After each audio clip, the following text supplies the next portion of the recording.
माननीय मुख्य अतिथि और मेरे प्यारे देशवासियों, आप सभी को स्वतंत्रता दिवस के हार्दिक शुभकामनाएं।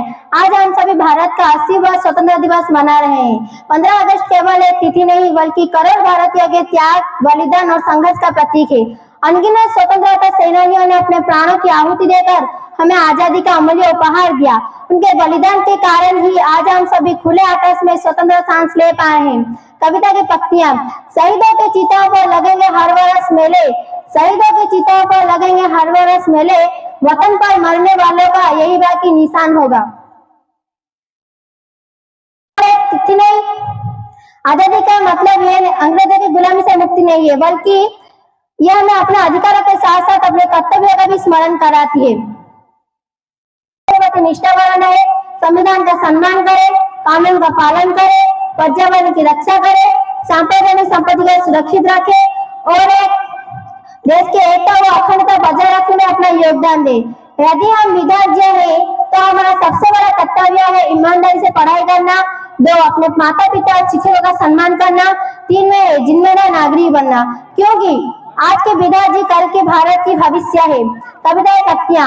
सारे जहां से अच्छा हिंदुस्तान हमारा, सारे जहां से अच्छा हिंदुस्तान हमारा, हम बुलबुले इसकी ये गुलसिता हमारा, ये गुलसिता हमारा। मित्रों, आजादी हमें अपने सपनों को पूरा करने का अवसर देती है। यह हमें सोचने, सीखने, आगे बढ़ने और अपने देश को विकसित बनाने में शक्ति भी देती है। लेकिन यदि हम अपने कर्तव्यों को भूल जाएं, तो स्वतंत्रता का वास्तविक अर्थ अधूरा रह जाएगा।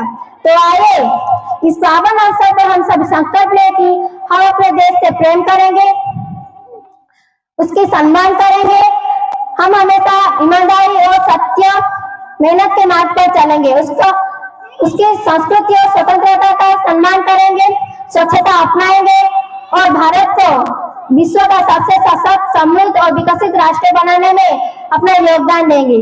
अंत में कुछ प्रेरणादायक पंक्तियां। वतन की आन भी तुम हो, वतन की शान भी तुम हो, वतन की आन भी तुम हो, वतन की शान भी तुम हो, उठो युवाओ तुम्ही से भारत की पहचान भी तुम हो। इन शब्दों के साथ साथ मैं अपने वाणी को विराम देती हूँ।